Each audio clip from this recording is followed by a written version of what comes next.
koutou katoa. No America ahau. You might notice I have a weird accent. I am from the US originally. He kai korero putaiao. I am what I like to refer to as a science communicator, excuse me. Really, my title is Science Engagement Manager. And kei te whare tauka o Otago aho e mahiana. So I work at Otago Museum. And ko Jessa toku ikawa. My name is Jessa. So my job, sorry, Kat has decided to photobomb me because it's raining. So I'll start off talking a little bit about my job. I love my job. I think it's really awesome. I get to do a lot of weird, wacky, wonderful stuff that I never ever imagined I would be doing. I work in physics and chemistry. I work in microbiology sometimes. I work in zoology and botany and God, you name it. We are generalists, which is great because that's basically what I am. I curated an exhibition. I noticed Grace's name was in here. She was one of my amazing subjects for my exhibition on fantastic women in STEM from Dunedin. And I also now sit on the executive committee and manage the outreach for the Dodd Wall Center, which is a center of research excellence into photonics and quantum technologies. And it's really funny because I had a similar conversation, not so much a presentation, but just a conversation with someone who went to the same university who just graduated that I did.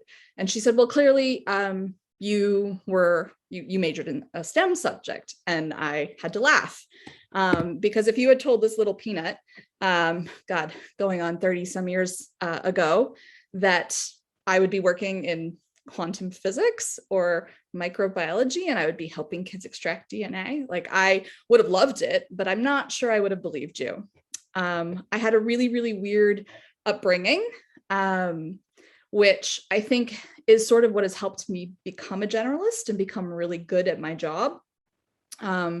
Because like you'll hear, like you've heard from everybody, there's no one right way to go about pursuing a career. It's all about what you love and what your interests are.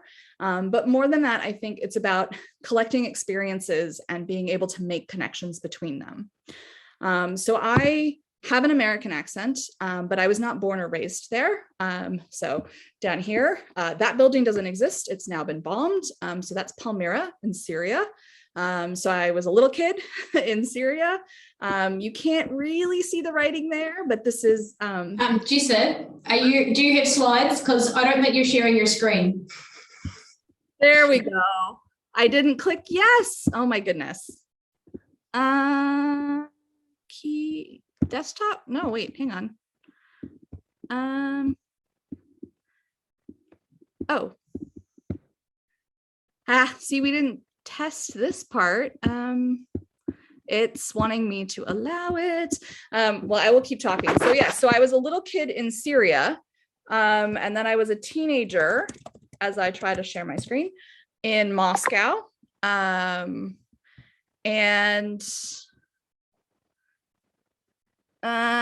right. You guys are gonna miss out on my pictures. It won't let me share the screen. Oh wait, now it is? No, sorry. Bummer. Oh, hang on. Success? Success, yes. Yay! I'm so sorry, guys. I'm on my personal computer, which I don't normally Zoom from. So that'll learn me. So yes, so cute little picture here. Thank you, Rebecca. This is a wall outside the US Embassy. It says Yankee go home. This was on my wall when I was a kid. Girls can do anything. So I had an incredibly supportive family that really helped me sort of open my eyes really wide, look for those connections, make connections between people wherever we could, make connections between experiences. It was kind of a survival technique sometimes because, you know, constantly moving and having to make new friends and adjust to a completely new place. And then I went to uni. I moved to the US for the first time as an 18-year-old in 2001. So yeah, September 11th happened the week after I started. That was a shocker. And I went to Wellesley College, which is an all-female institution. And I did not study a STEM field. I studied history and I studied politics. I really liked stories. And again, I really liked making those connections between people. And so that was what I decided to pursue. This is all my worldly belongings just before my graduation ceremony, which got put into a storage unit. And I basically took my gap year after uni. So I went and traveled. I did a lot of things. It helped that my parents were still not living in the US. So I was able to house sit for them wherever I went. And I took up odd jobs. I was a tour guide. I wrote restaurant reviews. I started catering. And then my dad said, get a job, you lazy bum. The only place I could legally work was the US. So I moved back to the US and ran a travel agency because at that point, I knew basically all of the flight routes for every airline in the world because I'd grown up traveling. I was incredibly organized. I was incredibly good at, selling people on things. I really enjoyed the business side of it. I was kind of surprised by that. And so I started thinking, how can I combine those passions, kind of like Elliot, and decided I wanted to go to culinary school and have my own catering company. I did that for a really long time. It was not all glamorous. Some of it was really fancy stuff. There was a lot of pain involved.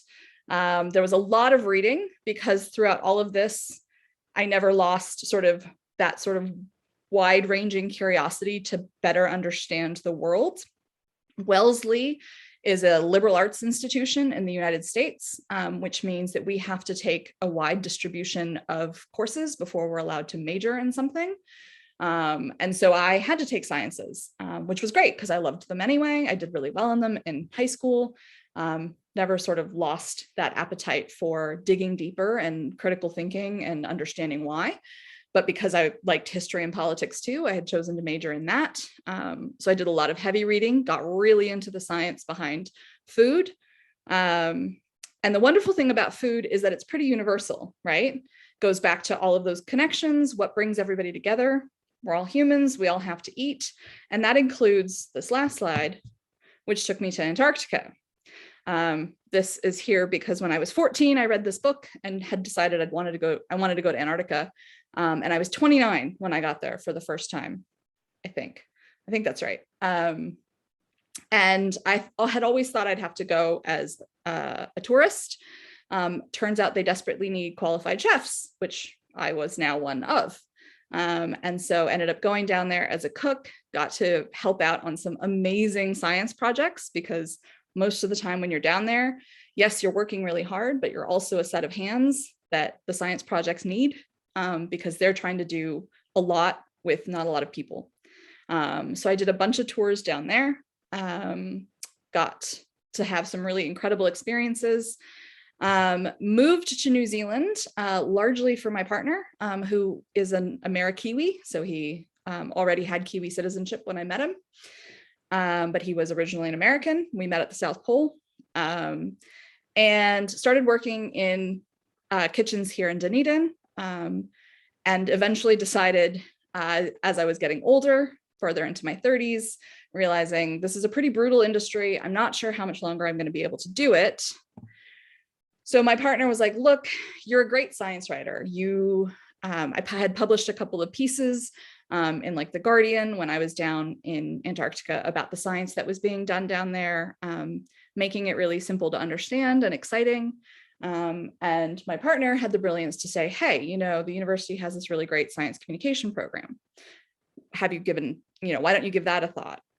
So I did some digging, was a little bit nervous because again, I do not have a hard science degree, but they were keen. They were like, absolutely. One of the essays I had to write was kind of one of those moments where science really came alive for me. And I wrote about doing a cadaver dissection my freshman year, my first year at university, as part of a physiology course I did, which was pretty amazing. And I sort of linked that to butchery courses. Again, always able to make those connections to real world things. And then through the Center for Science Communication, I weaseled my way into an internship at Otago Museum with the science engagement team. That was 2 years ago. So I started one day a week while I was doing my papers. my papers wrapped up, and I was still sort of fishing around for that right master's question for my thesis, when an opportunity came up to join the science engagement team as a senior science engagement coordinator. So I jumped at it, and had been working sort of part-time on my master's until this other opportunity to become the science engagement manager opened up.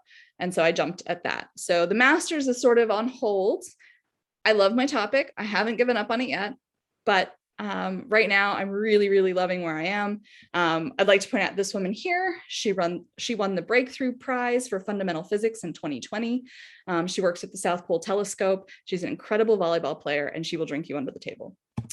So my days are varied. I'm out in the field a lot. This is what a lot of people in the community see me doing. Haven't lost my culinary roots. We were doing a whole thing on crystals and geology and how they form. So I tempered chocolate, and we had a whole thing about crystals and chocolate. And I had to do it because my thermometer was broken. And so we rigged something else. It was, crazy. Don't recommend it.